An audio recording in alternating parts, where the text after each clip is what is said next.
everyone, I'm here to talk about what was probably the best e-cig starter kit you could get, and the cheapest.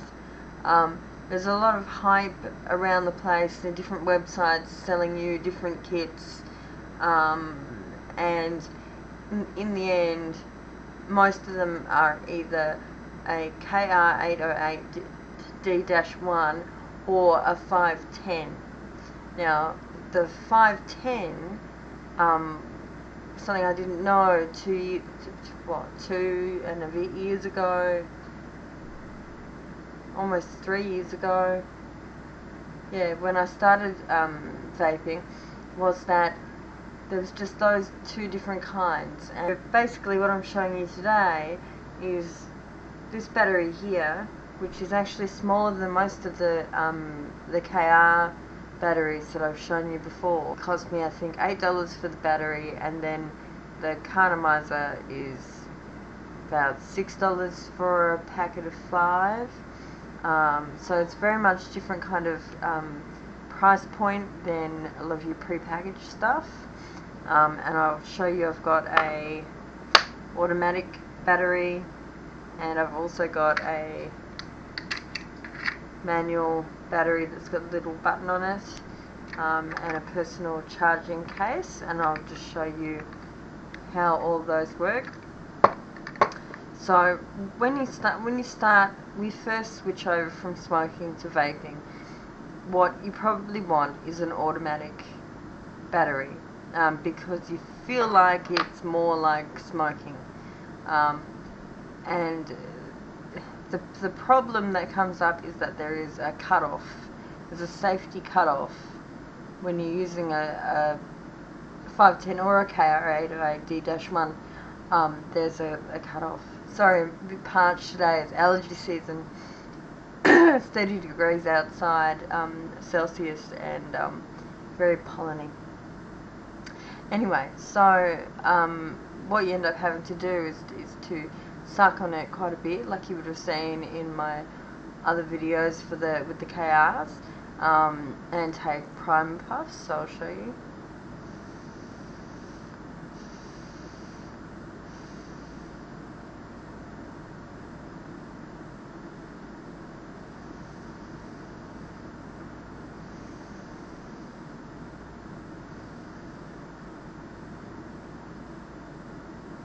So it's a little bit harder to get satisfaction from, whereas if you get the manual, at first it seems really strange having this little button here to press. You can see as you press it, you're activating the LED, which shows that the actual battery mechanism is working. You just press the button and inhale, and that's the end of the story.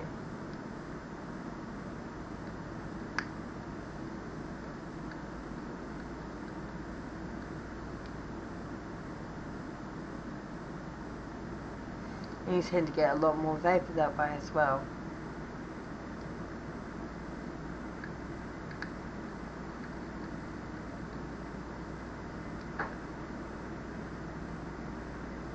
Take 510s, they're a bit outmoded now. Most people start off with what's known as an ego style. So that's something more like this. But there will be some people who want something that's more like a cigarette form factor. You see in comparison here, once you put a topper on it,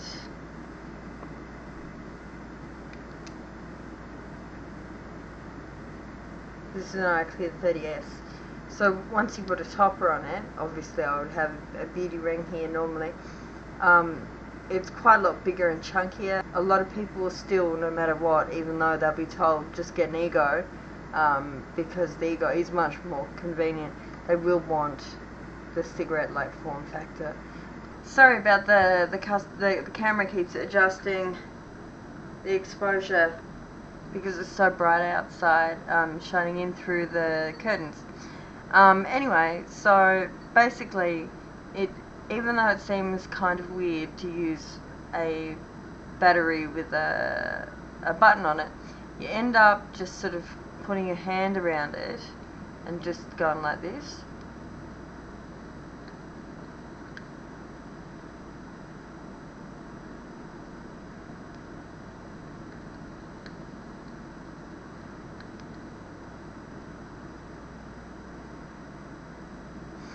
Now, I think I was one of those people who did need to use a cigarette-like object in order to get away first from cigarettes, and then to move away then more from cigarettes, and then moving away from cigarette-like objects to get then the ego, and then move on to, you know, other things like I have, like mods. And you know, as I've heard other people say, vaping is its own animal. There's a lot of changes in the technology available, and I mean these are superseded, and a lot of starter kits will be ego based ones, and even maybe the more advanced ego variable voltage type ones. But I wanted to introduce them to you and provide you with some links. I've provided a link to FastTech for an extremely cheap one that you could try if you want a very low risk, take a really low risk choice to try quitting using these e-cigs. The one on FastTech I think is probably black with a red LED. But I bought them in all different colours when I got mine. The other thing as well to think of getting is definitely a personal charging case, or a PCC. What this has got a micro USB at the bottom of it, and what you do is you actually charge this, and it's got like a mobile phone battery in it, so micro USB at the bottom for charging, and there's 3 slots for you to store your cardos. So you see 3 slots there, and then 1 for your battery there. When you shut it, it will start to, you see the red light show up there, it will start to charge the battery. These little batteries, they only last for about maybe 2 hours. So you'll want to, you know, take it out, have a few puffs, put it back in its case to charge more, take it out, have a few puffs, put it back in its case to charge more. Otherwise you will find yourself just perpetually charging batteries, and that is the main reason why I think people are initially tempted to go and actually go get an ego instead of, so moving on from one of these, going on to getting an ego. I would very much advise, now that I've been using e-cigs and vaping since November 2011, I would advise, in my experience, don't spend too much money on these little ones. Get a few, because you probably will want to move on to something easier to carry around, longer battery time, bit more sort of variability in looks, maybe sort of more customizable. Yeah, so I think this is a stepping stone. This is the gateway from smoking, burning tobacco to vaping. Anyway, thank you very much for watching. Have a great day or great night. See ya. Bye.